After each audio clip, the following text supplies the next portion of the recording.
buenas tardes, bienvenidos. Estoy haciendo una pequeña clase práctica a la profesora Matus para hacerle ver que el catalán es como el castellano, pero más corto. Mi hijo mayor tenía un amigo mexicano íntimo, simpaticísimo, y descubrió este fenómeno que nosotros en casa no conocíamos. Decía, mira, Javier, si el catalán es como el castellano, creo que ahorrando, que está bien, o sea, 5 plats combinats. En lugar de 5 platos combinados, pues 5 plats combinats. Bueno, ya aprendimos a perder la broma, ¿eh? Me hacía gracia recordar esta anécdota de cómo un idioma y otro son tan próximos y tan fraternales. Es un placer tener hoy la oportunidad de escuchar a la profesora Matus en un tema tan relevante y tan complejo como el que hoy nos junta, nos convoca, y viniendo además de un país para nosotros tan fraternal como es México, y sabiendo que conoce además nuestro país porque hizo el doctorado en Barcelona, si no recuerdo mal. La responsabilidad de presentar a la ponente Rafael Arenas, yo solo quería hacer un pequeño inciso y me excuso por ello, porque es que estas debilidades que uno tiene en la vida es uno de mis países preferidos. Hay más, tengo más en Argentina porque viví, etcétera, pero México es probablemente el país que junto con Italia más veces he visitado, porque es inagotable. Entonces, me alegro mucho de haber tenido oportunidad de hacerlo y eso me ha suscitado, pensando en la sesión de hoy, una reflexión que es más bien un recuerdo de hace unos 10 años o algo parecido, que tuve el privilegio de asistir a una sesión en Capital Federal organizada, un seminario organizado por la Organización de Estados Iberoamericanos y el Consejo de Europa sobre políticas migratorias. Y ahí aprendí, y fue una lección de humildad, porque uno siempre tiende a ser un poco narcisista, un poco simplista en sus apreciaciones, aprendí que el fenómeno en México es muchísimo más complicado de lo que podía imaginar. Porque además de la diversidad cultural interna, los pueblos originarios, que he de confesar que no tenía presente antes de pasar esos días allá, la inmigración del sur, de los que tienen a México como país de tránsito o como país idealmente de destino, los inmigrantes devueltos desde el norte, y un fenómeno que tampoco conocía y que me impresionó, los niños mexicanos repatriados que no hablan castellano, o sea, que hablan solo inglés, y que también hay que cuidar, integrar y respetar. Bueno, en definitiva, que cada uno de nuestros países en fronteras complejas al sur tenemos, igual al norte también, tenemos mucho que aprender unos de nosotros y será un placer escucharla y aprender lo que nos tenga que decir. Muchas gracias. Bueno, me parece que me corresponde presentar brevemente a Ilén Matus, porque lo interesante es lo que ella nos cuente, pero bueno, me parece, y es una tarea que asumo con muchísimo placer, el decir 2 palabras sobre la trayectoria de Ilén Matus. Ilén Matus es mexicana, pero también es española, ahora ya es española y adquiere la nacionalidad española como reparación a una injusticia histórica, lo cual tiene también su relevancia, ¿no? Y es una persona formada en Derecho, profesora de Derecho en el Tecnológico de Monterrey, con una formación muy amplia que la ha llevado desde México hasta el Reino Unido, Estados Unidos, y también ha estado entre nosotros porque su doctorado lo hizo en la Universidad Autónoma de Barcelona. Yo fui su director de tesis y, bueno, es un caso que se da poco, de que es que te llega el doctorando y ya te ha traído libros que ha publicado sobre varios temas que tienen que ver con su objeto de trabajo, ¿no? Que era la sustracción internacional de menores, el tratamiento de los menores, y aquí hizo una tesis yo creo que muy valiosa y muy útil, porque proyectaba el Convenio de La Haya de 1980 sobre la situación en México, que es una situación muy compleja también desde la perspectiva jurídica, porque México es un Estado federal en el que hay jurisdicción federal, hay jurisdicción de los distintos estados y la aplicación de los convenios internacionales pues no era sencilla. Y él supo explicarlo bien, incluso para un público español, con lo cual tenemos ahí una información sobre este tema que es muy relevante, que dio lugar a otro libro suyo, sobre sustracción internacional de menores, competencia judicial internacional, derecho aplicable y reconocimiento y ejecución de decisiones en materia de sustracción internacional de menores. Es, por tanto, una experta desde la perspectiva académica, pero además se conoce la perspectiva práctica, porque ella ha llevado casos en México en relación a este tema y además su experiencia profesional y vital es muy rica, porque si entran en Google verán que ella es una persona que en México es una activista en la lucha contra la corrupción, ha llevado a cabo iniciativas en la lucha contra la corrupción en México y en su tierna juventud, poco después de acabar sus estudios, estuvo trabajando en la Fiscalía de DF, lo cual no es poca cosa, ¿no? Y te da una experiencia importante en muchos aspectos de la vida. Es, por tanto, una persona que, pese a su juventud, reúne conocimientos, reúne entusiasmo y reúne una enorme capacidad, y yo creo que nos va a ilustrar sobre un tema que es un tema mexicano y es un tema español, y será capaz de que nosotros veamos cuáles son las relaciones, cuáles son los vínculos y cuáles son las diferencias entre el tema que nos ocupa, que es la extranjería, protección de menores, menores no acompañados en distintos países del mundo, y sabremos encontrar la proyección a los problemas que aquí también tenemos. Y nada más, ya decía que quería ser breve para que ella tuviera más tiempo para comentarnos lo que nos tiene que comentar. Pues muchas gracias por la invitación aquí al Club de Roma. Hay cariño de por medio, por eso habla también de mí. Muchísimas gracias al presidente del Club de Roma por la invitación y también a la Universidad Autónoma, que está impulsando este observatorio de menores extranjeros no acompañados. Yo quería decir unas palabras en catalán, era bona tarda a tots.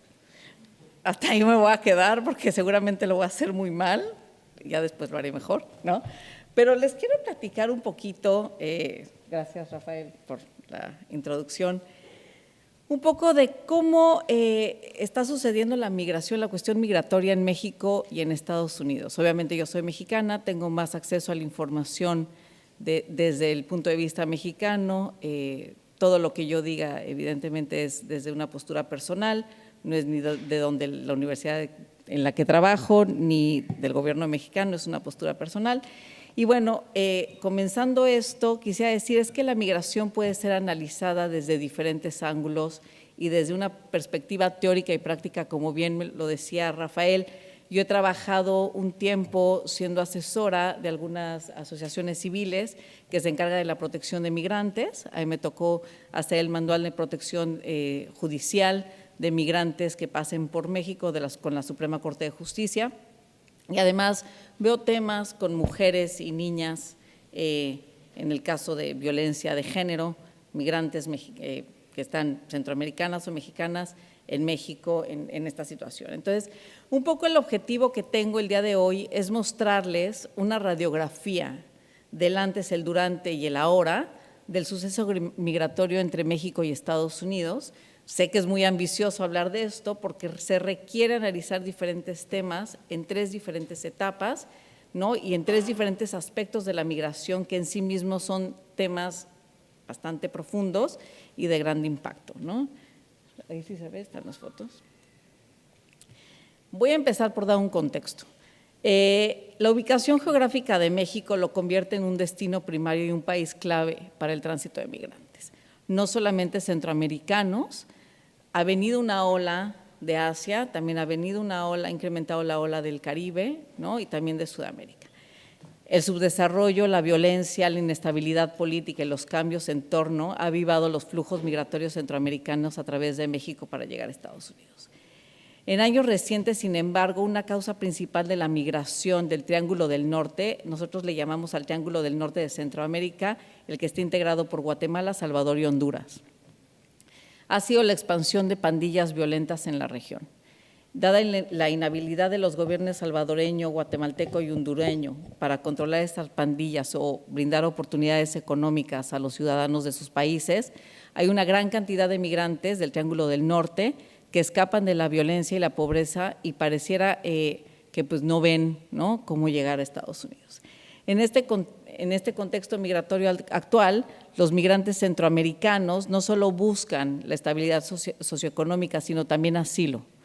Y plantea preguntas complejas desde el punto de vista político, legal, administrativo para los gobiernos mexicano y estadounidense. La escala de los actuales flujos migratorios, ¿no?, del Triángulo del Norte es inmensa. Voy poniendo fotos para que vayan viendo cómo.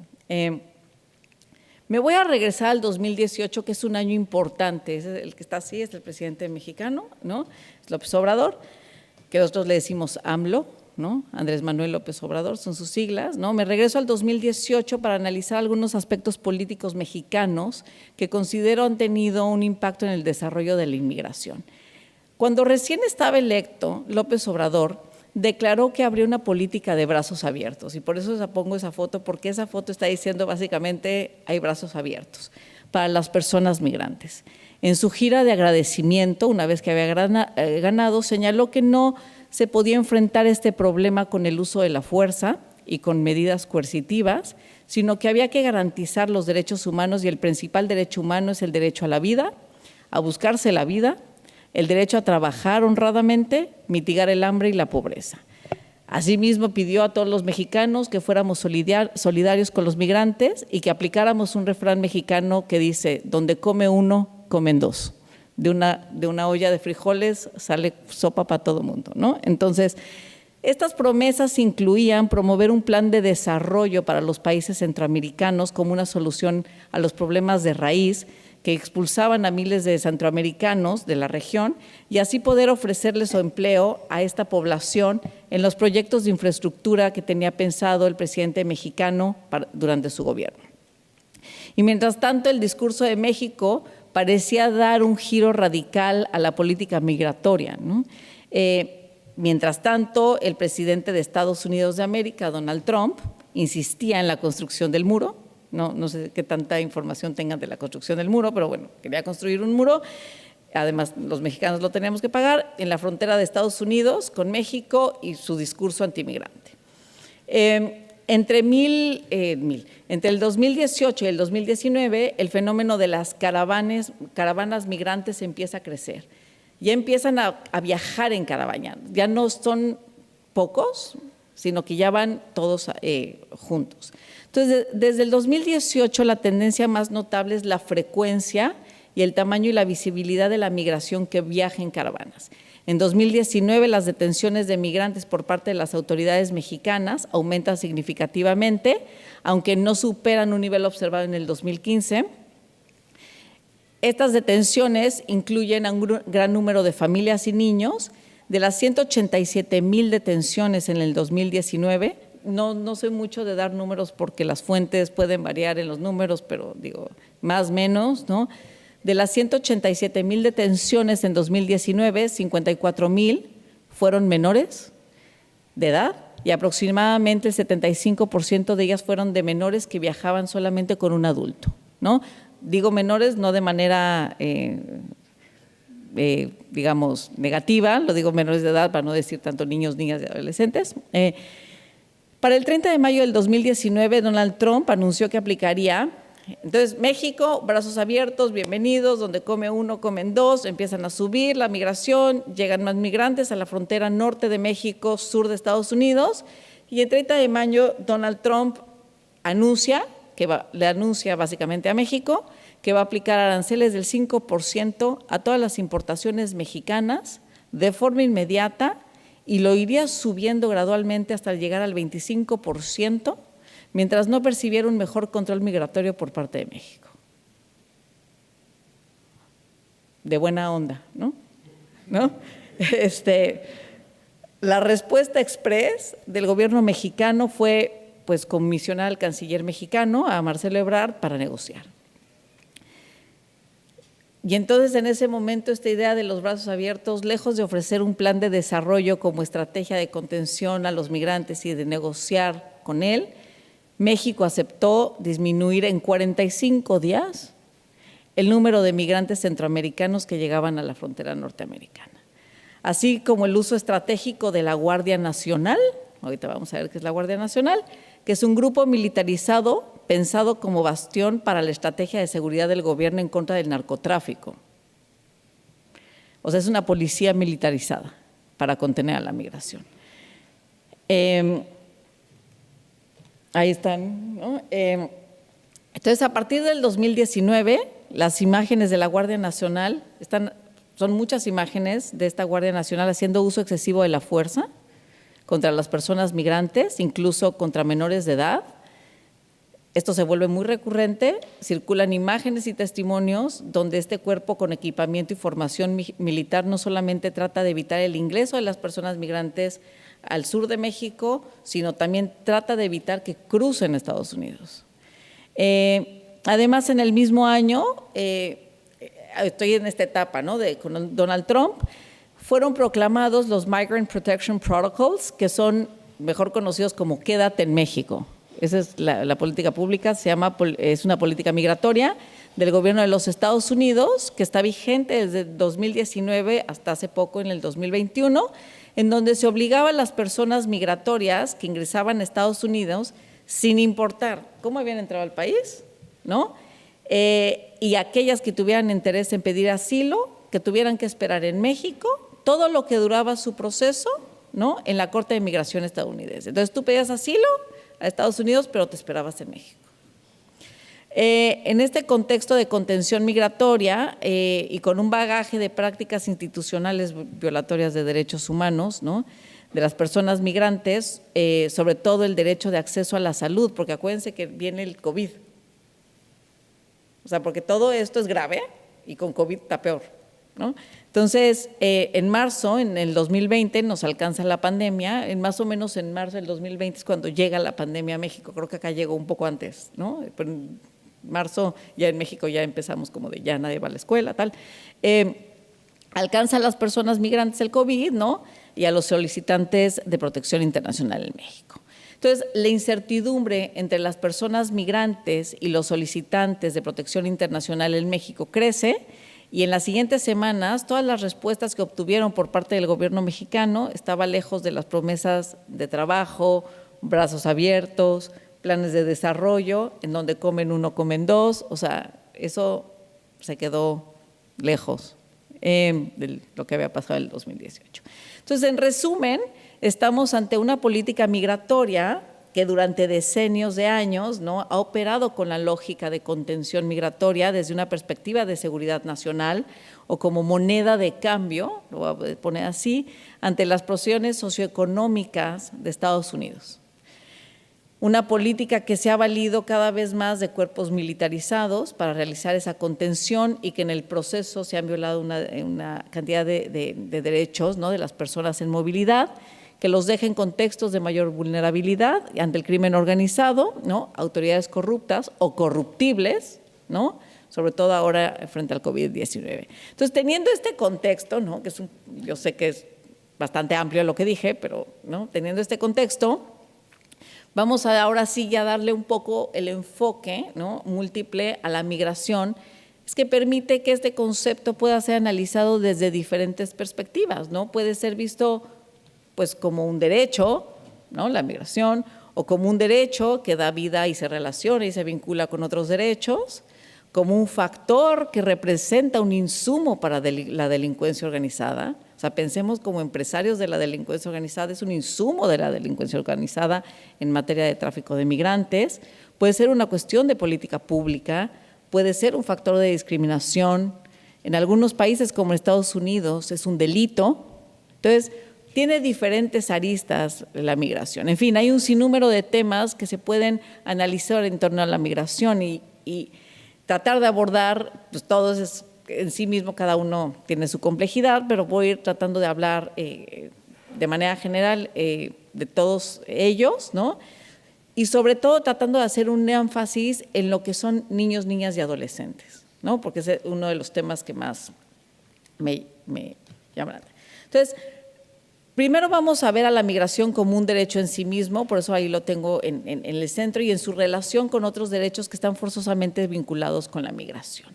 ¿Cuáles son estos derechos de los migrantes en México? Porque ustedes saben, jurisdiccionalmente, pues cada estado tiene sus propios derechos, cada estado firma sus tratados internacionales específicos y cada una de las constituciones de los diferentes países pues reconoce distintos derechos. Un poquito breve, ¿no? En México, todas las personas, punto, no hay distinción, todas las personas tienen derecho a gozar todos los derechos que reconoce la Constitución Política de los Estados Unidos Mexicanos y, por lo tanto, de los instrumentos internacionales que México haya firmado. Relacionados con la migración, pues tendríamos aquí el derecho a la libertad de tránsito. Ahora, el truco de la libertad de tránsito es que, bueno, todas las personas tienen derecho a circular libremente por el territorio mexicano sin que este derecho sea restringido, sino en virtud de una ley y por razones de interés público. Aquí ya tenemos, todo está permitido hasta que no esté prohibido. Entonces, puede haber una ley que prohíba algo y puede haber una cuestión de interés público que prohíba algo. El COVID es una cuestión de interés público. Las leyes migratorias en materia irregular pues son cuestiones que prohíben algo, son normativas que prohíben algo. Entonces, eres libre hasta que se te prohíbe algo, ¿no? Entonces, aquí es donde empieza a jugar importancia interpretativa cada una de estas definiciones. ¿Cuál es el alcance interpretativo de estos derechos, ¿no? Eso pasa en todos los países, ¿no? Entonces, hay otro derecho a la seguridad jurídica y al debido proceso. Este derecho se debe de garantizar sí o sí en cualquier situación. ¿Esto qué quiere decir? Que todas las personas tienen derecho a un proceso administrativo, ¿no? Ya sea administrativo o judicial, en el que se cumplan las formalidades esenciales del derecho, ¿no? Que sea pegado al derecho y con los lineamientos internacionales y constitucionales, ¿no? Entonces, este derecho, a diferencia del anterior, no puede estar restringido en ningún momento. Haya COVID, no haya COVID, haya ley, no haya ley, ¿no? Todo el mundo tiene derecho al debido proceso. Hay otro derecho que tampoco se puede, digamos, fraccionar, que es la asistencia consular, que es que pues cualquier persona extranjera tiene derecho, ¿no?, a que sea la persona que la detenga, a informar sobre su derecho a contactar a la autoridad consular de su país, también el derecho a la no discriminación, el derecho a solicitar asilo. Este también es importante en México, ya que acuérdense que México, por la cuestión geográfica, inicialmente es un país de tránsito, pero con las políticas migratorias que se empiezan a dar en Estados Unidos, pues México cambia su identidad de tránsito a de destino. Entonces aquí, mucha gente que no alcanza a pedir asilo en Estados Unidos, lo pide en México. Entonces, el derecho a solicitar asilo, ¿no?, toda persona extranjera, en caso de persecución por motivos de orden político, tiene derecho a pedir asilo, ¿no? Igualmente, el solicitar el reconocimiento de condición de refugiado, ¿no? En el caso de los migrantes mexicanos, el que mejor encaja el contexto de los mexicanos, el reconocimiento de refugiado. Otro importante es el derecho a la protección a la unidad familiar. Este es importante porque no sé si ustedes se acuerdan que hubo una política de Trump de separar a las familias. Este derecho es relevante, sobre todo por lo que pasó en esta etapa. El derecho a no ser criminalizado. La migración irregular dejó de ser en México un delito a principios del 2000, ¿no? En Estados Unidos es un delito, aquí es una falta administrativa. El derecho a un alojamiento digno, esto es importante también porque durante el COVID, ¿no?, los refugios, ¿no?, se vieron desbordados, sobre todo con la firma de esta política de Quédate en México. Las cuestiones de intérprete, a no ser detenidos en las inmediaciones o dentro de los albergues, o sea, el Instituto Nacional de Migración no tiene acceso dentro de los albergues, no puede detener a personas migrantes dentro de los albergues o asociaciones civiles. Y uno muy importante que, ¿no?, que es el interés superior del menor, ¿no?, el interés superior de la niñez, que bueno, desde manera transversal en todos los derechos que les acabo de decir, siempre y cuando sea un menor de edad. Y bueno, y todos estos contenidos en este, ¿no?, cuadro de Ben Euler, ¿no?, pues está la cuestión de la dignidad humana, que es el origen, la esencia y el fin, al final, de todos los derechos humanos. Entonces, ya habiendo visto rápido, ¿no?, el marco normativo mexicano, en teoría, pues todas las personas dentro del territorio mexicano tendrían estos derechos. Lo interesante aquí es evaluar en qué magnitud los migrantes pudieron ejercerlos cuando hubo la siguiente combinación. Es decir, pues se junta la cuestión de la migración, que empieza a rechazar la migración en Estados Unidos, ¿no? Hay una emergencia sanitaria y está el COVID del lado de acá, creo que está. La política estadounidense de Trump, la política de López Obrador que cambia y la nueva política de Biden, ¿no? Entonces ahí hay un juego de una combinación interesante porque pues no es como si fuera una sola, sino el juego de las tres es lo que hace de la migración que esté como esté hoy. Entonces se reconoce de alguna manera los enormes retos que presenta la pandemia en materia de salud pública y gestión fronteriza y política migratoria en México. No obstante, sí hay una serie de cuestionamientos sobre las acciones que toma el gobierno mexicano para proteger la salud y la seguridad de los migrantes y solicitantes de asilo durante la pandemia, preocupaciones en materia de salud, riesgo de contagio, condiciones de hacinamiento en estaciones migratorias, acceso a centros de salud, seguridad jurídica, etcétera. Entonces, en el 2020 hay varias solicitudes por parte de la sociedad civil de liberar inmediatamente a las personas migrantes de las condiciones de hacinamiento de las estaciones migratorias para evitar contagios y muertes por COVID. Y sí se logra que los liberen, ¿no? Pero su liberación, digamos que fue insuficiente y deficiente. ¿En qué sentido? Pues esta liberación debió de ir acompañada de una documentación que les otorgara una estancia regular, no nada más soltar así, ¿no? No, tienes que regularizarlos para poderlos soltar. Darles una estancia regular en México, ¿no? Y a su vez brindarles certeza jurídica y acceso a servicios de salud.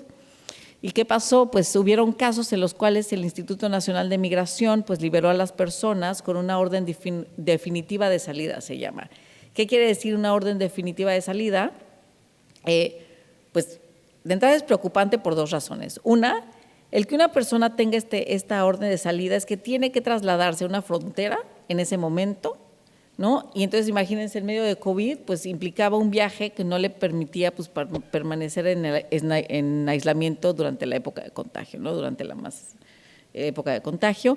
Y en segundo lugar, ante el cierre de las fronteras por parte de Estados Unidos y Guatemala, pues no existía la posibilidad de que una persona de cualquier otro país saliera del territorio mexicano de manera segura. México no cerró fronteras, pero Guatemala y Estados Unidos sí. Entonces, ¿cómo van a salir? Y les estás diciendo, pues ya váyase, ¿no? Aquí está su salida, ¿no? Entonces, otorgar estas órdenes definitivas de salida en el contexto expuso a las personas pues a contagiarse de COVID, ¿no? Así como tomar pues rutas peligrosas e irregulares y ser detenidas pues por autoridades migratorias de los países vecinos a México.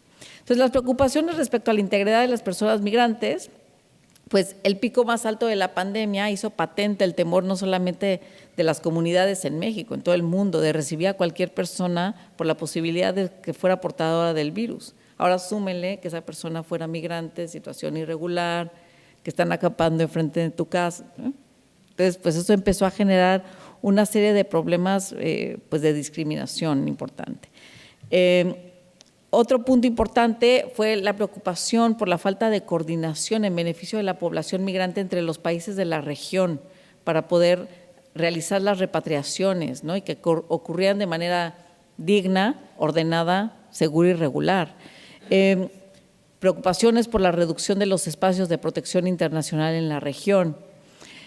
Y habiendo dado esta contextualización social y jurídica de lo que pasó en estos años, me voy a centrar un poquito más en el tema de los menores migrantes no acompañados. Entonces, creo que llega un momento en el desarrollo profesional, los que nos hemos encargado más de cuestiones de menores de edad, que de tanto ver y analizar y leer muchas veces cuestiones de niños y habiendo trabajado en la Procuraduría General de la República en cuestiones de trata, en explotación sexual, ¿no? Pues te desensibilizas, ¿no? Un poco y le quitamos el rostro de pronto a todo, incluso a la migración. Entonces es por ello que de pronto voy poniendo fotos porque me interesa pues regresarles el rostro y quiero que visualicen lo que les estoy compartiendo y les voy a dejar algunas preguntitas ahí, ¿no? Abiertas, que bueno, después si quieren las podemos comentar, tal. A mí me gustaría que vieran a nuestros migrantes por lo que son y no por lo que pretenden ser. Y creo que para entender el problema como lo que es, ¿no?, debemos cuestionarnos quiénes son estos niños, ¿no? ¿Son mexicanos? ¿Son hondureños? ¿Son salvadoreños? ¿Son sudamericanos? ¿Son de los menores que vinieron en la ola del Caribe? ¿Son asiáticos? ¿De dónde son? Y aquí lo importante ¿es relevante o tiene algún sentido que yo les haga esa pregunta en materia de derechos humanos? Pues claro que no, seguramente no, ¿no?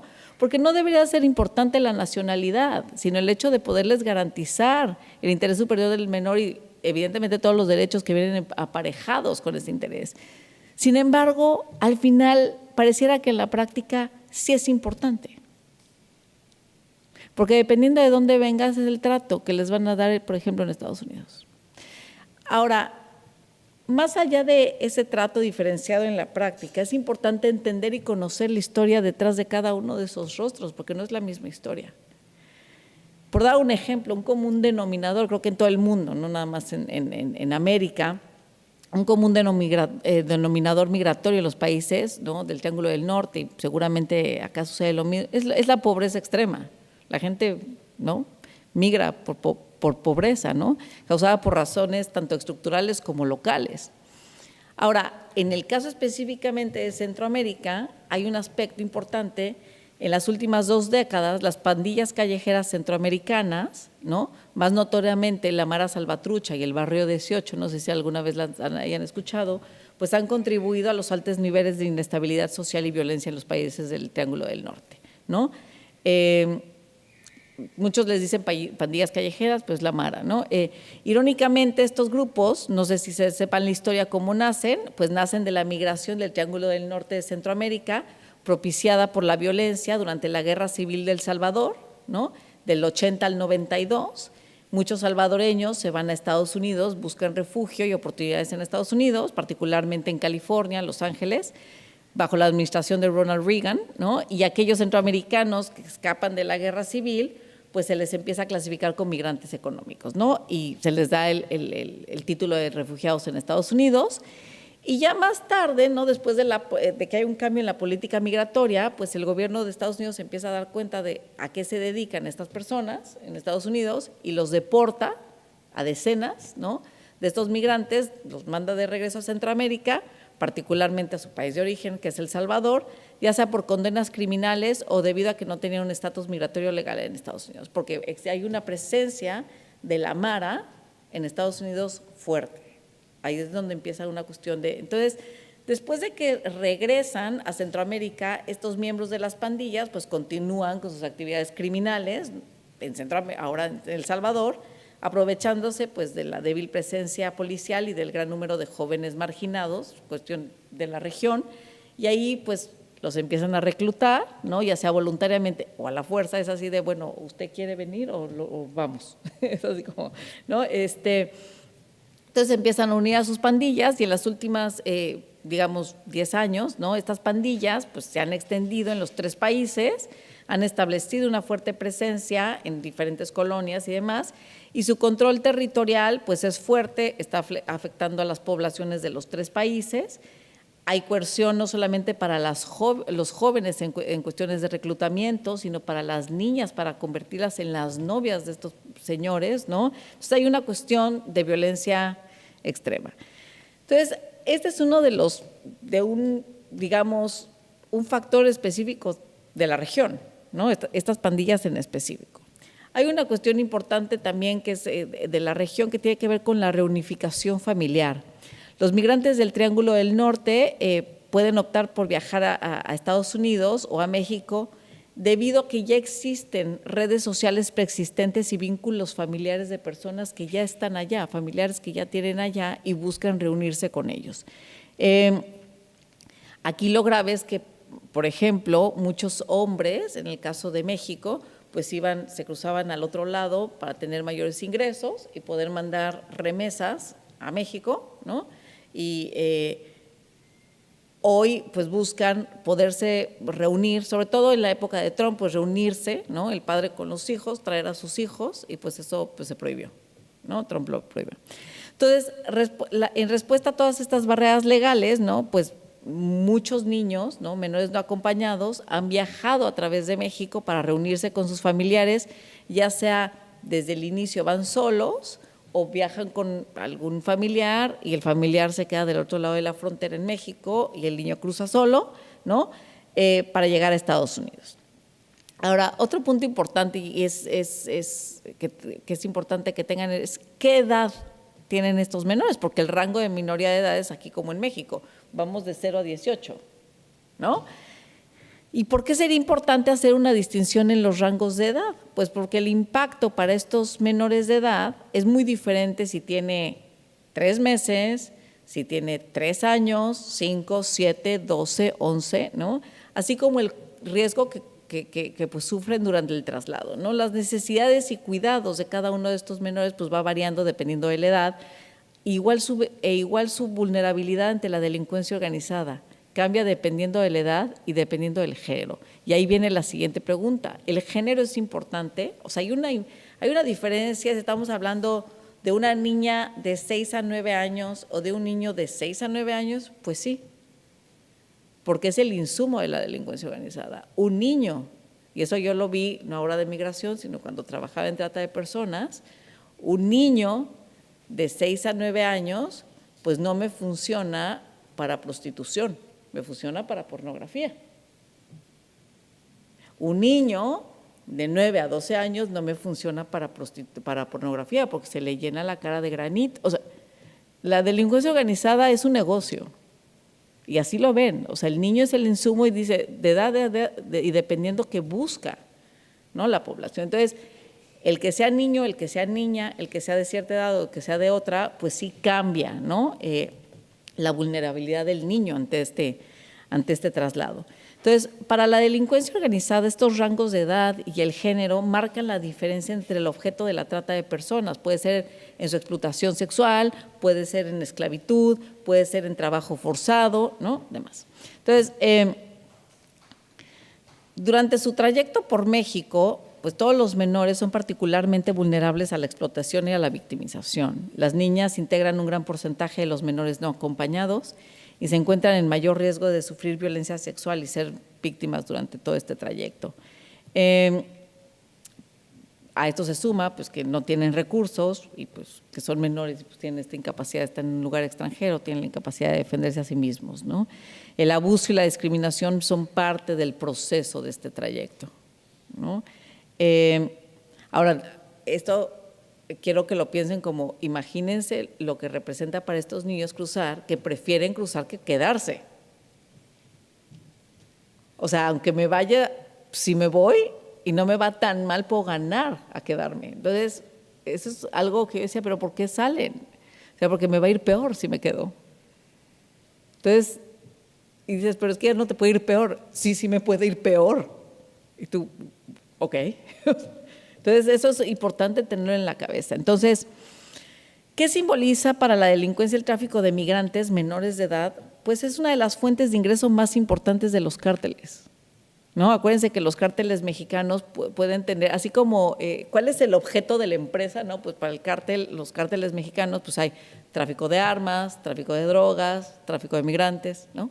Hay cárteles que se dedican a las tres, hay cárteles que solamente se dedican a tráfico de migrantes, tal.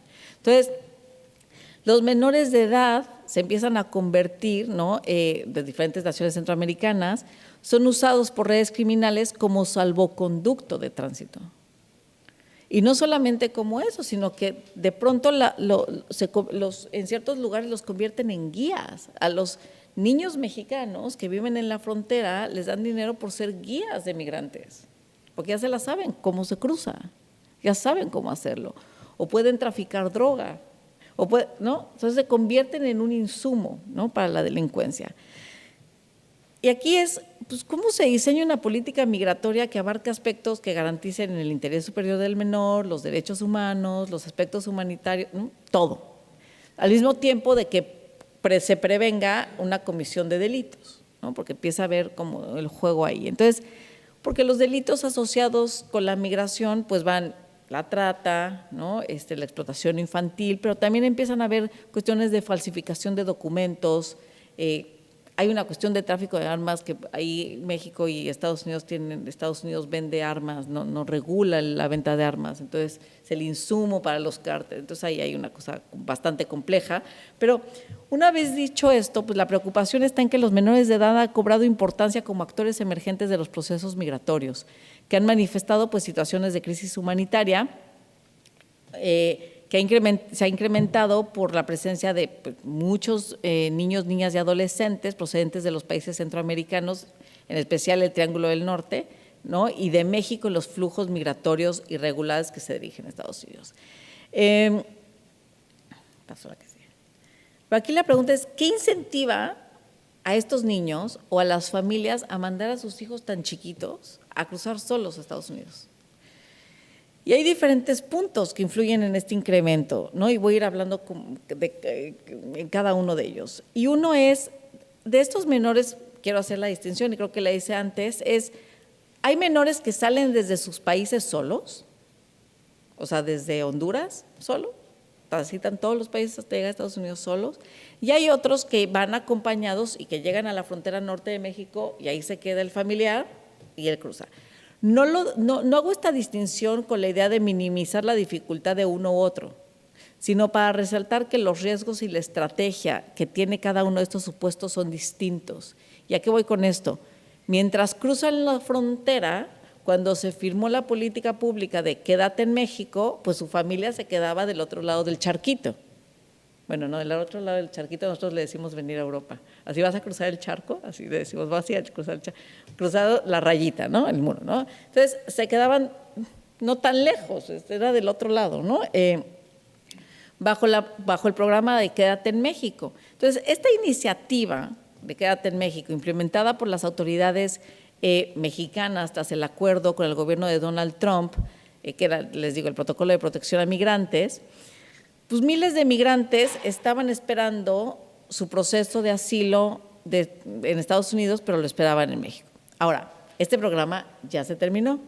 El 1 de junio, no sé qué tan enterados estén, acaba de ir Kamala a México, ¿no? Pero el 1 de junio se decide ponerle fin a este programa de Permanezcas en México, creado por Trump, ¿no? ¿Por qué? Pues porque al final era una cortina de humo que permitió al gobierno americano, ¿no?, devolver a México a muchos solicitantes de asilo cuyos casos pendientes aún se seguían procesando, ¿no? ¿Y qué pasó? Pues con la vigencia inmediata, el secretario de Seguridad Nacional, Alejandro Mayorkas, dijo, se termina este programa porque los beneficios que generó este programa no son nada con respecto a los desafíos, riesgos y costos y la situación de vulnerabilidad que se puso a los migrantes dejándolos en México, además de la situación de estar separando a familias, ¿no? Entonces, bajo este programa, un poquito contextualizando, bajo este programa de Permanezcan en México, el gobierno de Trump envió a más de 60,000 indocumentados que cruzaron la frontera a esperar en México sus citas ante jueces y demás, a un trámite que puede durar meses. Ahora, este es un trámite bien complejo. No sé si sepan cómo funciona el trámite, pero es un proceso como un juicio civil llevado en Estados Unidos donde no tienes ni dinero, ni manera, ni hablas, ni el idioma, ni quién te ayuda. O sea, es sumamente complejo. Entonces, esto simplemente en el 2019, cuando se alcanzan más o menos 140,000 casos en Estados Unidos, ¿no? Aquí un tema interesante es identificar, pues esto qué tanto benefició a los migrantes, pues parece que la verdad es que les fue peor con este programa, porque un alto porcentaje de migrantes pues nunca pudo acceder a su caso, no estuvo presente y se falló su caso y pues ni se enteraron hasta que les dijeron, no, pues ya se tiene que regresar y pues la orden en México es, pues ese señor ya no, pues llévelo de regreso, entonces lo regresaban. Entonces, alrededor de 70,000 migrantes se inscribieron a estos protocolos de protección al migrante y lo que hizo recientemente el gobierno de Estados Unidos con el gobierno de Biden fue que empezó a procesar gradualmente estas decenas de miles de personas que esperaban en México, les permitió ingresar a Estados Unidos pues mientras se realizan las audiencias. Entonces, ya no existe ese programa y están en Estados Unidos y demás. Ahora, algo importante es un mensaje que de manera interpretativa los migrantes centroamericanos tomaron de la política distinta de Biden con respecto a la de Trump pues es mejor que la anterior, ¿no? O sea, no nos puede ir peor que el antimigrante de antes, entonces eso quiere decir que pues podemos ir. Pues la realidad es que no pueden ir. O sea, el mensaje que dio Kamala recientemente, ¿no?, en Guatemala, en Estados Unidos y en México, ¿no?, y el que dio el secretario de Seguridad Nacional es que no vengan, o sea, es literal, no vengan. Se necesita tiempo para reformar este sistema desde cero, no vengan, ¿no? Otro factor importante es pues la política migratoria restrictiva por parte de Trump, pues se matiza, ¿no?, con la llegada de Biden, deja atrás algunas de las medidas más restrictivas de Trump, ¿no? Entonces, esto pues, los migrantes lo toman como, pues es más noble, ¿no? Es pues hay más esperanza de poder entrar al país. Sin embargo, los cambios instaurados por Biden no suponen puertas abiertas para los migrantes, ¿no? La mayoría siguen siendo deportados, menos los menores no acompañados, hasta mediados de junio del 2021. Ya cambió. Pues eso pasó apenas, ¿no?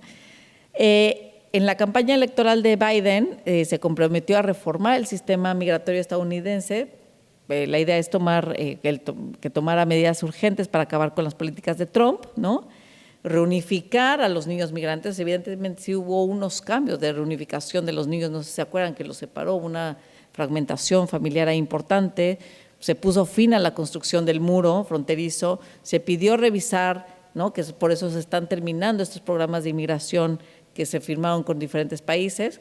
Sin embargo, estas acciones, pues no, la interpretación literal no es que vengan, estamos haciendo cosas, pero todavía no está lista, no vengan. Hay otro elemento esencial, importante. ¿Por qué los niños, los menores, los niños, niñas y adolescentes son acogidos y van solos? O sea, ¿por qué los niños sí? Y no sé si sepan por qué los niños sí. Porque pues ahí está el gran misterio, ¿no? Los oficiales de Estados Unidos forzosamente tienen que recibir a los niños si llegan solos. Y hay 3 razones básicamente. La primera es la ley del 2008 sobre prevención de tráfico humano, que prohíbe la deportación inmediata o acelerada de menores de edad de países no fronterizos, es decir, México y Canadá. Entonces, aquí vienen salvadoreños, hondureños, guatemaltecos, del otro lado, ¿verdad?, que exige que sea solamente un juez de inmigración el que determine el futuro de este menor en el país, ¿no?, asegurando la protección de este migrante indocumentado, ¿no?, porque seguramente viene siendo víctima de tráfico. Entonces, ¿qué sucede? Que para comprobar si el niño o no es víctima de trata, la tienen que dejar entrar. Entonces, por ley, los tienen que recibir.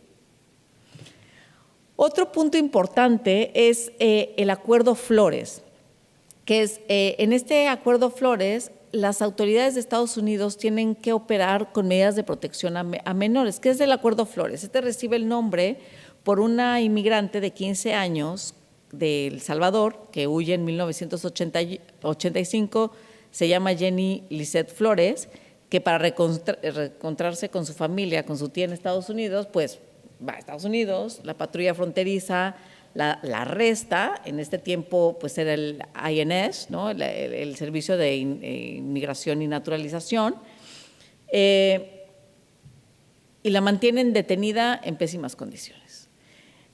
Es llevada a un centro de detención donde la esposan, la desnudan, ¿no?, la revisan, ¿no? Entonces el Departamento de Justicia, que en ese caso todavía funcionaba bajo el mando operativo del INS, y la patrulla fronteriza, pues le niegan a la tía el acceso a la niña, ¿no?, argumentando que no le podían entregar a un adulto tercero a la menor.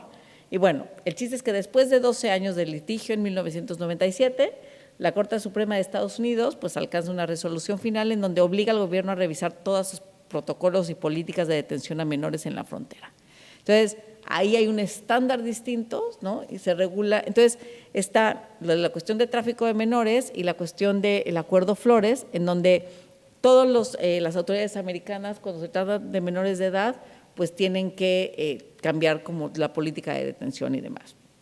Entonces, los padres de estos niños pues apuestan a que sus familiares en Estados Unidos comprueben el parentesco con estos menores y así puedan tener acceso a estos menores y se los puedan llevar.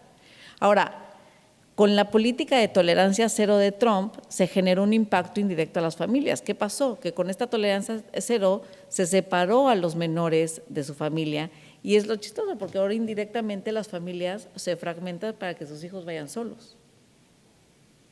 O sea, ya esa idea se las regaló, porque los únicos que podían entrar en Estados Unidos. Ahora, cuando estos niños ya están en Estados Unidos, ¿qué es lo que pasa? Se encuentran en centros de detención en los que tienen que estar máximo 72 horas, ¿no? Esta es una regla que también se toma en el Acuerdo Flores y en la ley del 2008, que firma W. Bush, ¿no? Pero no es real que se queden 72 horas, porque tampoco la liberación puede ser un acto irreflexible en el sentido de que no se lo puedes entregar al primer señor que diga que es el tío. Entonces, en lo que revisan si en efecto hay una relación de parentesco del menor con esa persona, pues ya pasó un mes, porque estamos hablando de muchísimos niños, no son 3. Entonces, los menores pues deben ser entregados en el momento que se determina el parentesco, y si no, pues tienen que ser entregados a un foster home en lo que se determina. Entonces, en resumen, pues la política de Biden pues sí da marcha atrás a una serie de políticas antimigratorias de Trump, ¿no? De rechazar a migrantes y demás, a los niños no acompañados en la frontera, y opta por colocarlos ya sea con sus familias o en foster homes distintos, ¿no? Esto pues genera que los migrantes que viajen de Centroamérica crean que la administración de Biden les va a dar una amnistía, ¿no? Aunque la presidencia de Biden sea diferente a la de Trump, esto no quiere decir que se le esté abriendo a la frontera a los migrantes. Viene el COVID bajo el título 42, que es el Estatuto del Código de Estados Unidos, que se ocupa del bienestar y salud pública, pues por una cuestión de política de emergencia del coronavirus, ¿no? Que eso viene desde la era de Trump, ahora sí que desde la era de Trump, pues se permite a las autoridades expulsar a casi todos los inmigrantes indocumentados, y eso sigue hasta la fecha, ¿no? Entonces, en la actualidad hay más o menos 200 niños migrantes cruzando la frontera todos los días. Algunos son detenidos, algunos son reportados, algunos son llevados a centros de detención. El punto es que más o menos los niños están quedándose un mes en estos centros de detención y pues no son en las mejores condiciones. Biden prometió que iba a reformar esta cuestión, el sistema migratorio de Estados Unidos con el US Citizen Act, ¿no? Pero pues es una cuestión bastante complicada porque no solo debe contar con el respaldo de la Cámara de Representantes, sino la del Senado, que requiere al menos 60 de 100 votos, lo cual significa que sean todos los demócratas más 10 republicanos. Entonces eso está como un poco complejo. Y algunos de los aspectos principales de este acto, ¿no? Del US Citizen Act, es un camino hacia la ciudadanía para millones de indocumentados. ¿Qué quiere decir esto? Que todos aquellos que no tenían estatus legal, que residían ya en Estados Unidos desde antes del 1 de enero de este año, podían solicitar un alta temporal a su deportación y su residencia temporal para volverse permanente, es decir, la Green Card, ¿no? La famosa Green Card. Y después de 5 años, ¿no? Podían iniciar el proceso de naturalizarse para estadounidenses, así lo deseaban. Dato cultural, ¿no? Así le decimos en México, dato cultural, ¿no? Los inmigrantes indocumentados en Estados Unidos llevan más o menos un promedio de 15 años, de acuerdo a las estimaciones del Centro para el Progreso Estadounidense, antes de poder tener una Green Card, ¿no? Otra regla especial es para los Dreamers y otras comunidades. A diferencia de lo que les acabo de comentar, los beneficiarios del programa de acción diferida para los llegados en la infancia, que fueron los Dreamers, a los que llegaron de niños con sus familias, y los incluidos dentro del programa de estatus de protección temporal o TPS, o los trabajadores agrícolas, una vez que tengan los requisitos específicos, pues pueden calificar para la residencia permanente. Y después de 3 años pueden solicitar la naturalización. Más o menos, para que sepan, los Dreamers son alrededor de 700,000 jóvenes, más del 75% de ellos son mexicanos y llegaron cuando tenían 6 años a Estados Unidos. Estas no son ideas nuevas tal cual, pero el hecho de que estén proponiendo un programa de legalización para aquellos que estén en el país, pues antes del 1 de enero del 2021, pues es un poco grande. Otro tema importante de esta reforma es la reforma al sistema de inmigración familiar, es decir, busca y aborda una reforma del sistema de inmigración para las familias para eliminar tiempos de espera cuando hay reunificación familiar. También va a haber un aumento en los visados de trabajo, ¿no? Sobre todo en los visados de diversidad, que son los que se sortean entre personas de países cuya tasa de inmigración a Estados Unidos es baja. También hay un enfoque diferente en cuanto a la seguridad fronteriza, que esa es la parte que yo creo que va a estar compleja, pero sobre despliegue de tecnología en las fronteras de México para checar cuestiones de narcóticos y demás, que esa creo que pues, no va a pasar, pero… y esta es una importante que tiene que ver con, digo ya para acercándonos al final, con la visita de Kamala Harris a Guatemala y a México apenas ahora en junio, que tiene que ver con la inversión en Centroamérica y las causas de raíz de la migración desde la región. Como lo había dicho, desde la campaña Biden prometió destinar $4,000 millones a lo largo de 4 años para abordar las causas subyacentes que llevan a los ciudadanos del Triángulo del Norte a huir de sus países. El plan contempla pues esta cifra, ¿no?, que funcionará bajo la condición de que dichos países reduzcan la corrupción endémica, la violencia y la pobreza. Promete crear canales legales y seguros. Aquí es importante decir, pues, canales legales y seguros, pues ya existían canales ilegales y seguros, ¿no? Pues para eso está el asilo y el… ¿no? O sea, no sé. Bueno, pero la idea es que, pues, el dar esta idea, estos mensajes, pues se pueden entender mal, porque si ellos lo que buscan es reducir la migración, el balance se convierte en delicado. El gobierno americano pues tiene que tener un balance delicado entre sostener y defender el sistema de asilo sin enviar un mensaje de que la frontera está abierta, porque en eso no consiste la ley de asilo. Entonces, ahí hay un balance interesante, ¿no? Entonces, ¿qué hizo Kamala Harris en Guatemala y en México? Pues esto ya es una opinión ya como obviamente todo es opinión personal, pero pues las expectativas de su visita son bastante modestas, diría yo, pero tiene su mérito pues que hay una disposición económica por parte del país para combatir la corrupción y haber pasado a la región un mensaje de inquietud por temas de corrupción y por cuestiones de derechos humanos, porque toda la idea de acabar con estos programas de quédate en México, tercer país seguro y demás, es pues, acabar con esta violación de derechos humanos. Pero sobre la visita de Harris en Guatemala sobresale pues un proceso de poner fin a los acuerdos de cooperación de asilo, es lo de tercer país seguro, firmados en el 2019 con los países centroamericanos, ¿no?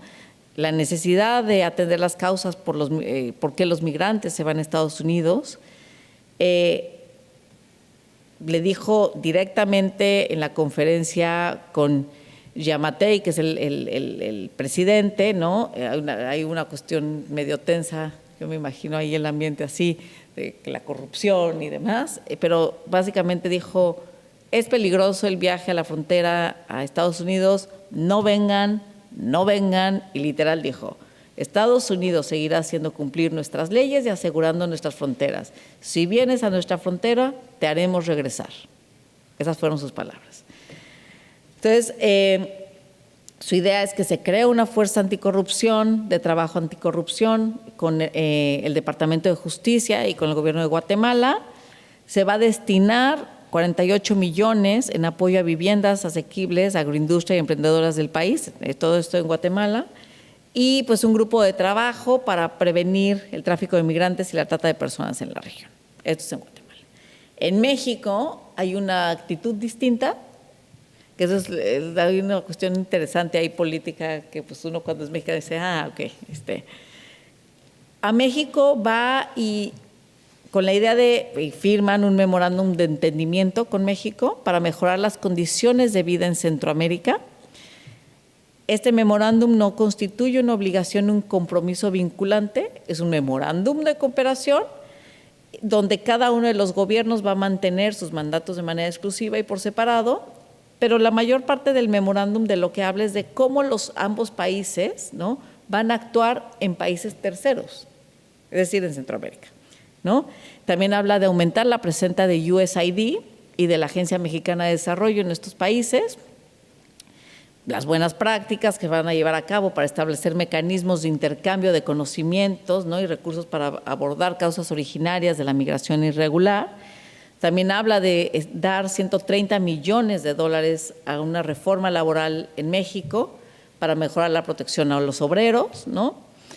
Pero lo interesante aquí es desde una perspectiva más analítica, pues no se sabe literalmente qué hablaron, ¿no? Porque teníamos que haber estado ahí, ¿no?, para saber qué hablaron. Pero lo que se dijo, al parecer, el tema principal, y no sé si lo han notado, es que no hablaron de la migración mexicana. O sea, se habló de la migración de Centroamérica. Y no es como que los mexicanos no migren.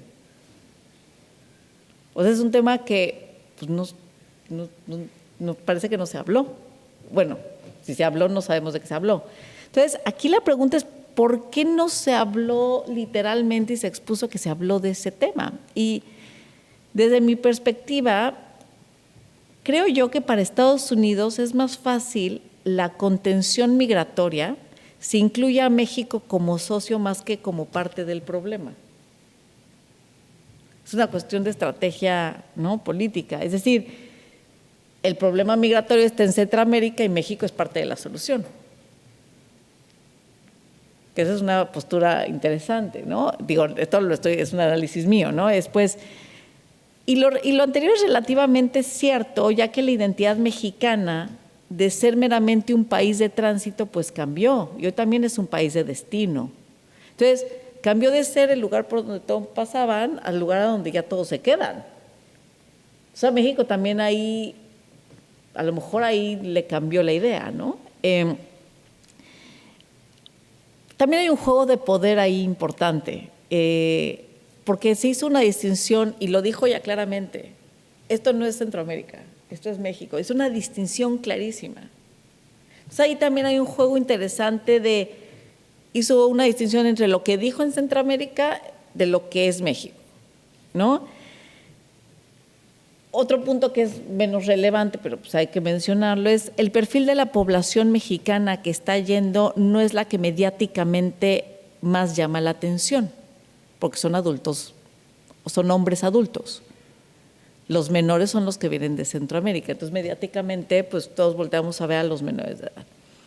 Otro punto interesante, digo ya para terminar, es como les digo, no se mezcló la migración mexicana con los flujos migratorios de Centroamérica. Este cambio de identidad de tránsito a destino me parece que está tensando al gobierno mexicano. No solamente lo tensó porque ya en medio de pandemia pues es un poco más difícil, ¿no? Que sin pandemia es difícil, pues con pandemia está peor, porque requiere una infraestructura distinta a la que actualmente tiene México. Y es por eso que me parece que en México se va a retomar una política de contención de la migración. Eso de los brazos abiertos, yo creo que fue como una cuestión discursiva que se fue. Ya está la Guardia Nacional ahí, ¿no?, la policía militarizada deteniendo a los migrantes, ¿no? Y aparte hay una cuestión de política dura de la mano con Estados Unidos, ¿no? Además de que pues, tenemos ahí la presión de Estados Unidos, ¿no? Y los grupos conservadores en México, ¿no?, que también son bastante renuentes respecto al flujo migratorio, ¿no? Pues a eso hay que darle seguimiento a ver qué va a pasar. Y un factor que digo es también un dato cultural. Kamala Harris es interesante porque todos los actos políticos que se llevan a cabo entre México y Estados Unidos nunca se hacen después de elecciones, porque nunca saben qué va a pasar en el país. Kamala Harris vino 2 días después de las elecciones intermedias de México. Y eso es una muestra clarísima porque si bien es algo de lo que no se habló, parece que no se habló en la reunión, el ambiente estuvo cargado de ese elemento. ¿Y por qué estuvo cargado de ese elemento? Porque fue un movimiento estratégico, porque si bien el presidente sigue siendo un presidente bastante legítimo, donde sigue teniendo la mayoría y donde tuvo puntos favorables, tuvo otros que no tanto, perdió la mayoría de la Ciudad de México, su partido político. Entonces, es un factor importante que haya ido cuando el presidente estaba debilitado a México. Entonces, pues básicamente creo que tenía otra más. Ahí está hablando desde el piso 51, en la Ciudad de México, atrás están los edificios de Reforma, pero pues básicamente eso es como lo que les quería compartir, como los 3 escenarios, ¿no? Trump, cuando está López Obrador en 2018, cuando llega Biden de manera transversal, esta cuestión de la pandemia que toca todo, ¿no? Y de cómo se van dando estas distintas políticas que van influyendo en que llevan como de la mano que sean los menores los que vayan y ya no los adultos, ¿no? Y cómo la política americana, pues de alguna manera hace su trabajo en deshacerse de las políticas antimigratorias de Trump, pero al mismo tiempo genera un mensaje contradictorio que pues, no lo dice, pero pues como que fuera implícito en sus acciones, ¿no? Entonces, pues es básicamente eso. Pues gracias por escuchar. Hablé muchísimo tiempo.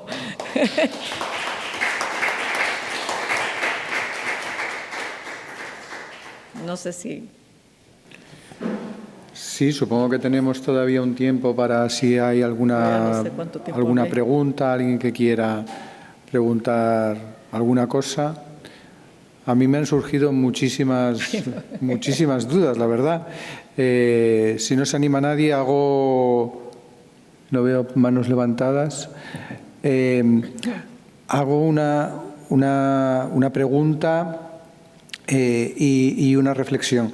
La pregunta es sobre el papel de la Corte Interamericana de Derechos Humanos, porque aquí en Europa el Tribunal de Estrasburgo pues, tiene un papel importante en cuestiones migratorias. No sé si en el caso de Estados Unidos, México, bueno, Estados Unidos no, porque no está afectado por la Corte, pero México sí, si ha habido decisiones de la Corte Interamericana que fueran relevantes.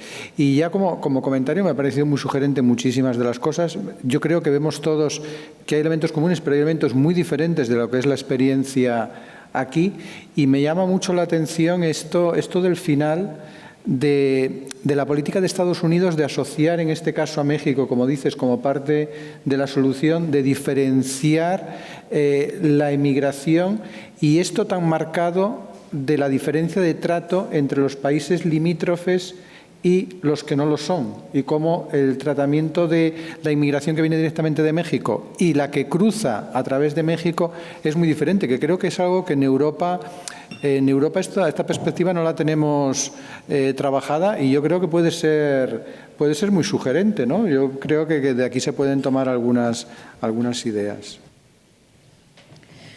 Pues mira, la Comisión Interamericana sí ha hecho varias recomendaciones, sobre todo de violación a derechos humanos, y no solamente la Comisión Interamericana, la Comisión Nacional de Derechos Humanos mexicana. Han habido varios casos de violaciones graves a migrantes que estaban en México. Ustedes lo pueden buscar, no es nada bonito, pero han habido bastantes masacres en Tamaulipas, 193 migrantes masacrados por el cártel de los Zetas. Después hubo otra en Tamaulipas, en Tenosque, en 2010, que fueron 72 migrantes. Entonces, y han encontrado ahí que había policías corruptos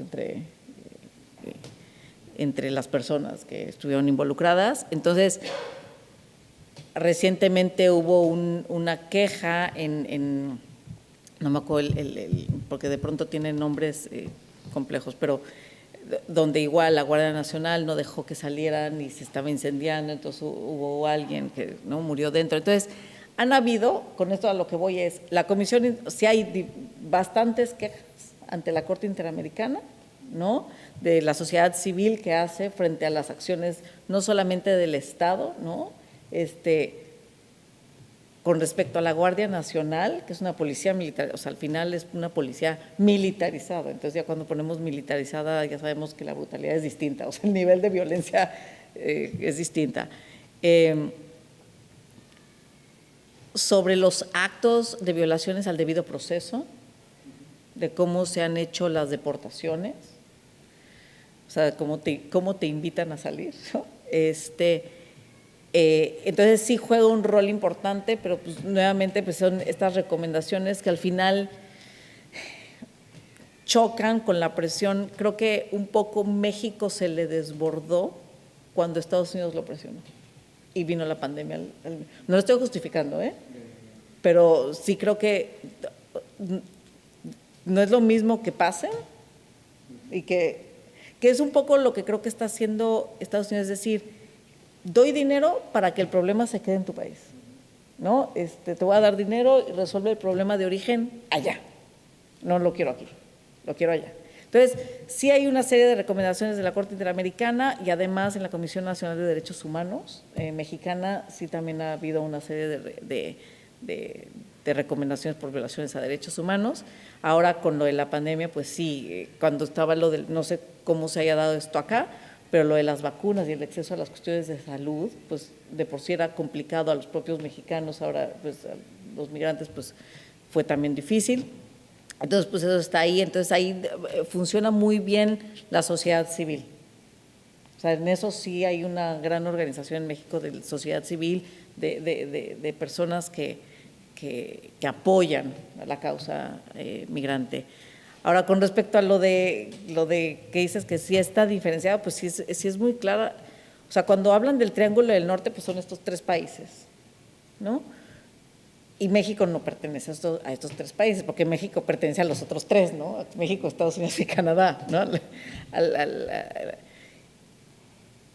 Y de alguna manera, o sea, México está también muy cerca de Centroamérica, muy cerca de Sudamérica y muy cerca del Caribe, ¿no? Y muchos países que ven que no pueden entrar a Estados Unidos por otro lado, o sea, por Canadá, van por México, porque saben que a lo mejor la vía es mucho más factible. Entonces, sí es interesante ver la distinción y es una estrategia política la manera en que lo manejó el que fuera de… Nosotros somos socios, México, ¿no? El problema no somos nosotros, sino que hay que ver cómo solucionamos esto. No sé si alguien más tenga alguna pregunta. Pues si no hay más preguntas, damos por terminada la sesión. Ah, no, Iván tenía una pregunta.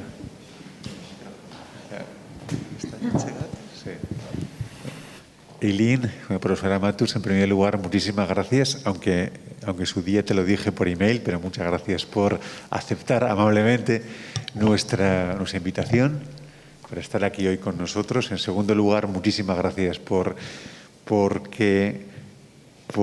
tu ponencia no es que sea buena, es magnífica. Sí, así te lo digo. Y en tercer lugar, la pregunta, ¿de acuerdo? Lo más breve posible, además sí que es muy concreta. ¿Cómo se realizan las comprobaciones de parentesco? Es decir, ¿hay algún tipo de protocolo? ¿Hay un tipo de protocolo entre Estados Unidos y México? ¿A un tipo de protocolo de Estados Unidos? ¿A un tipo de acuerdo bilateral Estados Unidos-México hay para la comprobación del parentesco? ¿Saben que creo que no hay un acuerdo? Creo que tenemos un acuerdo bilateral con España sobre ese tema. Pero con Estados Unidos, como tal, un acuerdo bilateral, no creo que lo haya. Yo creo que parte de los tratados que tiene firmado México con Estados Unidos en otros temas, seguramente abarcan las cuestiones de información. Entonces, aquí lo interesante es cómo en Estados Unidos, porque creo que el problema está porque… me organizo. Hablaba yo con el cónsul de México en una de las fronteras de Estados Unidos Y yo le decía, ¿y tú qué haces cuando llega el mexicano? Porque el mexicano no quiere que lo ayude, o sea, no quiere que el mexicano, o sea, que la autoridad mexicana llegue y lo regrese. O sea, tú huyes de eso, ¿no? Entonces, ¿cómo lo ayudas? Porque pues él está huyendo de México, o sea, lo que menos quiere es que la autoridad mexicana se meta, o la autoridad hondureña, o no sé. Digo, yo no sé de cómo la cuestión diplomática de ellos, pero bueno. Y él me decía, pues les ayudamos en cuestiones de salud y tal, ¿no? Para checar que no haya como violación de derechos. Decía, pero a ver, si tiene una tía, ¿no?, que vive en Nueva York y él está en Texas, ¿no?, detenido en un centro de detención, ¿cómo haces el link de este niño con una migrante irregular que no quiere ser detectada tampoco? Porque el ser detectada implica que la regresen también. O sea, porque aquí empiezan a surgir más problemas, porque si fuera una migrante regular, pues no pasa nada, va ella y va por él y comprueba, pues mira, aquí estoy la hermana del señor, y ¿no? Pero aquí el problema es que estos migrantes no están registrados muchas veces, porque siguen siendo irregulares, porque no tienen un estatus legal. Entonces, la comprobación, por eso se convierte en una cuestión que era lo que decía. Estos migrantes pueden durar hasta 15 años en un estatus irregular porque no se les da solución a esto. Entonces, ¿cómo alguien va a ir a sacar la cara para recoger a alguien más cuando esté en juego tu propia estadía, ¿no?, tu propia estancia en este lugar? Entonces, eso es lo que lo vuelve tan complicado para el gobierno de Estados Unidos comprobar que esos niños sí tienen relación con la persona que viene a decir. Pero la tía irregular llega a ir a decir, este es mi sobrina, porque él se arriesga a que la devuelvan. El niño dice, tengo a mi tía en tal lugar. Y entonces buscan a la tía. Muchas veces la tía no va. ¿Y si la encuentran, la devuelven? Pues con la política de Trump la devolvían a todos. Entonces, por eso se volvía. Ahora, si hay una cuestión regular, pues es mucho más fácil, porque pues ya tienen seguro social, seguridad social, ¿no? Entonces ya el número de seguridad, el Social Security Number, entonces ya la registran. Pero el problema es cuando eres irregular, que buscas no registrarte, ¿no?, que no seas detectable. Entonces, esa es la cuestión complicada. Entonces, en México, pues obviamente existe el registro, ¿no?, de familia de todas las, ¿no? Puedes tener pues, toda la documentación que diga, pues este es el hermano, este es el actas de nacimiento, todo esto. Pero esto, pues a su vez, pues llevarlo a Estados Unidos y comprobar que la misma señora que está allá se convierte complicado, creo que ya dentro del territorio americano, ¿no?, que es donde se lleva ese proceso para reubicación del menor con el parentesco, ¿no?, con la familia específicamente. Por eso se tardan tanto. Por eso las 72 horas se convierten en meses, básicamente. Sí, ahí hay una. No sé si contesté.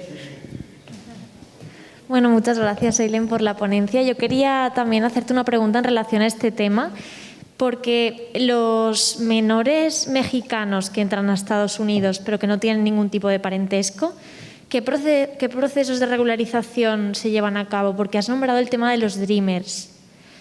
¿Me podrías comentar cómo los procesos de regularización de estos menores? Bueno, y también de cuándo cumplen la mayoría de edad. Los menores que entran, digamos, hoy, o que han entrado en estas últimas fechas, si no tienen ningún familiar con quien puedan ir, se ponen a disposición de un foster home, ¿no? Ahora, los Dreamers son hijos de, digamos, migrantes, generalmente son mexicanos, migrantes mexicanos que crecieron en Estados Unidos. No nacieron allá, pero llegaron a los 5 años. Y los deportaron a los 16. ¿No? Porque pues como sus papás eran ilegales, pues ellos nunca se pudieron legalizar tampoco. Porque sus hermanos que sí nacen allá, pues ya son americanos. Entonces los Dreamers son los que llegan, ¿no?, a los 5 años de edad y que hacen toda su adolescencia, o sea, toda su vida, hasta que llega Trump y los quita, ¿no? Entonces, ahí la política pública que existía, ¿no?, del DACA desde Obama era pues ayudar a regularizar a todos estos niños que pues al final son americanos, pues, lo único que conocen es eso, ¿no? Tuvieron 3 años en México y todo lo demás lo han vivido en Estados Unidos. O sea, su residencia habitual estaba en Estados Unidos. O sea, su realidad jurídica era Estados Unidos. Entonces, cuando dicen, bueno, pero no, porque tú eres irregular, no tienes ni documentos, lo único que tienes es un acta de nacimiento de México, por decir algo, y un pasaporte mexicano ya vencido, ¿no? Y los sacan. Entonces, los Dreamers son distintos a los niños que entran ahora. O sea, los Dreamers son específicamente los niños que llegaron a los 5 o 6 años con sus familias irregulares, ¿no? Hace 12, 15 años, que ya obviamente con la llegada de Trump pues, sufrieron este rollo de que los sacaron, ¿no? Muchas gracias. De nada. Que yo creo que ya no hay Dreamers menores. Si son menores, acuérdense que en Estados Unidos la minoría de edad es hasta los 21 años. O sea, a lo mejor debe de haber ahí uno de 10, pero ya no son niños, ¿no? O sea, ya no son de 6 años o 8, ya son adolescentes grandes, no sé cómo se dice. Muy bien. Perdón. Una última pregunta, sí. Bueno, muchas gracias. Me ha parecido muy, muy interesante y muy ilustrativo además. Yo quería preguntarte si sabías si existía algún acuerdo desde los propios Estados Unidos con ese Triángulo del Norte. Digamos, acuerdos del estilo pues, Unión Europea-Turquía, del estilo España-Unión Europea-Marruecos, en el cual pues, bueno, se acuerdan pues otro tipo de políticas migratorias desde el propio país, de paralizar, digamos, la salida de estas personas desde los propios países de origen. No sé si esto existe o no lo han intentado o no han podido hacerlo. No existe. Y el único que existía se llamaba Tercer País Seguro y no es exactamente lo que estás pensando. El Tercer País Seguro es, para poder tener derecho a pedir asilo en Estados Unidos, primero lo tendrías que haber pedido en un tercer país seguro y te lo tuvieron que haber negado. Es decir, eres hondureño, pídeselo a México. Bueno, no, México no era no tercer país, pero pídeselo a Guatemala. Si Guatemala te lo niega, pero tienes que comprobar que Guatemala nos negó por una razón, o sea, no nada más, no, o sea, puedes venir acá. Entonces la idea era igual una cortina de humo, era que se queden allá. Entonces El Salvador y Guatemala tenían firmado esto, ya no existe ese programa. Eso es uno de los programas con los que acabó Biden. Pero como tal, no. Acuérdense que Estados Unidos es de estos países que no les gusta firmar muchas obligaciones internacionales, ¿no? ¿no? O sea, tiene la Declaración Universal de los Derechos del Niño y ahí se acaba. Bueno, y otras, ¿no? Sobre todo no es mucho de firmar este tipo de acuerdos. O sea, si son comerciales, tal vez sí, pero en cuestiones de migratorias, pues yo creo que lo que está tratando un poco de evitar es la cuestión contener la migración. Con México tiene firmado algunos para cuestiones de trabajo, por ejemplo, de los migrantes mexicanos que trabajan y van de regreso y tal. Los fronterizos, ¿no? Fronterizos, ¿no?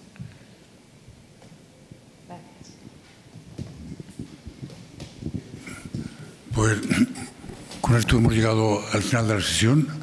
Solo me resta reiterar nuestro agradecimiento como Oficina de Barcelona del Club de Roma a la ponente, al moderador, y ha sido un placer escucharla y aprender tanto de lo que nos ha contado. Muchísimas gracias. Pues gracias a todos. Espero que no haya sido súper cansado.